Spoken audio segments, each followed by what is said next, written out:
మన private bus ఓనర్స్తోని meeting చేయడం జరిగింది. వాళ్ళ అసోసియేషన్ మెంబర్స్ కూడా రావడం జరిగింది. వాళ్ళు ఈ మహాలక్ష్మి స్కీమ్ ఇంప్లిమెంట్ అయిన తర్వాత కొంత ఇబ్బంది పడుతున్నారని చెప్పి మా దృష్టికి వాళ్ళు కొన్ని సమస్యలు తీసుకొచ్చారు.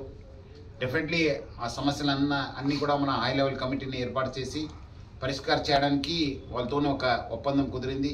ఒక 1 వీక్ టైం కూడా మనం తీసుకోవడం జరిగింది. సో వాళ్ళు యథాస్థితి రేపటి నుంచి కూడా వాళ్ళు బస్సు నడుపుతాను అని చెప్పి వాళ్ళు హామీ ఇవ్వడం జరిగింది. సో ఎటువంటి సమ్మె కానీ ఏం లేదు. యాజమాన్య దృష్టిలో కూడా ఆ సమస్యలు ఉన్నాం. ఎందుకంటే మన బస్సులో కూడా ఆ సమస్యను మనం ఫేస్ చేస్తున్నాం. అవి కూడా మనం కన్సిడర్ చేసి మనం సైంటిఫిక్గా మనం వర్కౌట్ చేసి డెఫినెట్లీ ఈ యొక్క సమస్యని పరిష్కారం చేయడానికి యాజమాన్యం కృషి చేస్తుంది. ఈ సమస్యలు మీ దృష్టికి తీసుకొచ్చారు కొంత ఎందుకంటే వాళ్ళకు ఈ కేఎంపీఎల్ పెరుగుతుంది, కొంత మన మెయింటెనెన్స్ కాస్ట్ పెరిగింది, కొంత టైర్స్ మనము యూసేజ్ ఎక్కువ అయిందని చెప్పి, అదేవిధంగా కొంత ఇన్సూరెన్స్ కూడా మనకు కొంచెం ఇబ్బంది అవుతుందని చెప్పి కూడా వాళ్ళు మా దృష్టికి తీసుకురావడం జరిగింది. ఆల్రెడీ ఆ సమస్యలు మా దృష్టిలో ఉన్నావు డెఫినెట్లీ, ఎందుకంటే మా బస్ కూడా రన్ కావడం జరుగుతుంది. సో అవి కూడా మనము ఒక హై లెవెల్ కమిటీ చేసి సైంటిఫిక్గా చేయాల్సి వస్తుంది. ఎందుకంటే ఇది ఎక్కడో ఒక దగ్గర పెరుగుతుంది, ఒక దగ్గర తగ్గుతుంది. సో అది కూడా మనం ఒక సైంటిఫిక్గా అన్ని డాటాని మనము కేంద్రీకరించి డెఫినెట్లీ ఆ సమస్య పైన కూడా మనం ఫోకస్ చేసి వచ్చే 1 వీక్లో సాల్వ్ చేయడానికి కూడా మనం వాళ్ళకి హామీ ఇవ్వడం జరిగింది. సంతృప్తి ఉన్నారు అది, ఎందుకంటే వాళ్ళు చాలా సంవత్సరం నుంచి మాతో ఉన్నారు కదా, వాళ్ళు డెఫినెట్లీ సంతృప్తి. ఎందుకంటే వాళ్ళకి చాలా సమస్యలు ఉండింది. మనము ఈ 2021 కంటే ముందు చాలా సమస్యలు ఉండింది. ఈ మేనేజ్మెంట్ చార్జ్ తీసుకున్న తర్వాత చాలా సమస్యలు మనం పరిష్కారం చేశారు. వాళ్ళు కూడా చాలా సంతృప్తి ఉన్నారు. వాళ్ళు కూడా చెప్పారు లేదు అలాంటిది మాకు సమ్మె చేసే ఉద్దేశం లేదని చెప్పి వాళ్ళు మా దృష్టికి తీసుకురావడం జరిగింది. డెఫినెట్లీ వాళ్ళు యథాస్థితి వాళ్ళు బస్ నడుపుతానని కూడా హామీ ఇవ్వడం జరిగింది. సో ఈ సమస్య పైన డెఫినెట్లీ మనం ఒక కమిటీ ఏర్పాటు చేసి మనం డెఫినెట్లీ వీళ్ళు వర్కౌట్. ఆల్మోస్ట్ 2700 బస్సెస్ మా కార్పొరేషన్ ఉన్నాం.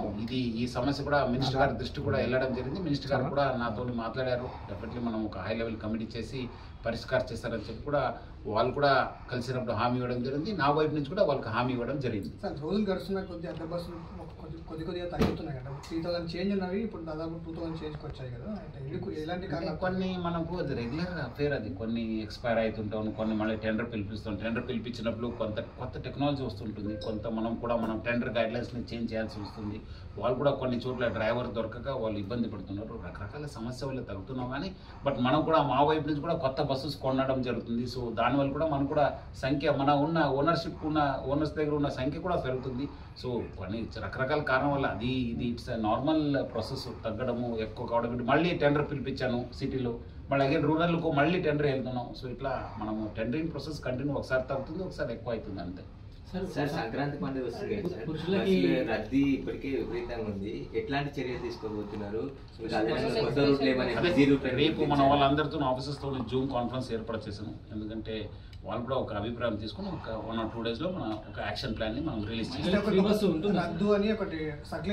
లేదు అలాంటిది ఏమో లేదు, మనము అది రెగ్యులర్గా ఉంటుంది. సో ఒక స్కీమ్ కూడా కంటిన్యూ అవుతుంది. డెఫినెట్లీ మనము ఎట్లా చేస్తే బాగుంటుంది, ఏమేమో ఎక్కడెక్కడ ఏరియా నుంచి కూడా మనం కూడా కొంచెం సైంటిఫిక్ డాటాని యూజ్ చేస్తున్నాం. గత 2-3 సంవత్సరాలు ఎట్లా మూవ్మెంట్ అయింది, ఏ సెక్టర్లో ఎక్కువ మూవ్మెంట్ అయింది, ఈసారి ఎక్కడ అట్లా బస్ని ఎట్లా మొబిలైజ్ చేయడం పైన ఒక సైంటిఫిక్గా చేసి, ఎందుకంటే 12 నుంచి మనకి ఇది హాలిడేస్ ఇవ్వడం జరిగింది. సో డెఫినెట్లీ మనకు 10 నుంచే మనకు మూవ్మెంట్ స్టార్ట్ అవుతుందని చెప్పి మనం ఎస్టిమేట్ చేస్తున్నాం. మనం కూడా ఒక సైంటిఫిక్ వేగా మనం ఆలోచించి రేపు మన ఆఫీసర్స్తో జూమ్ కాన్ఫరెన్స్ పెట్టడం జరిగింది. డెఫినెట్లీ మనము త్వరలోనే ఒక యాక్షన్ ప్లాన్ని రిలీజ్ చేస్తాం.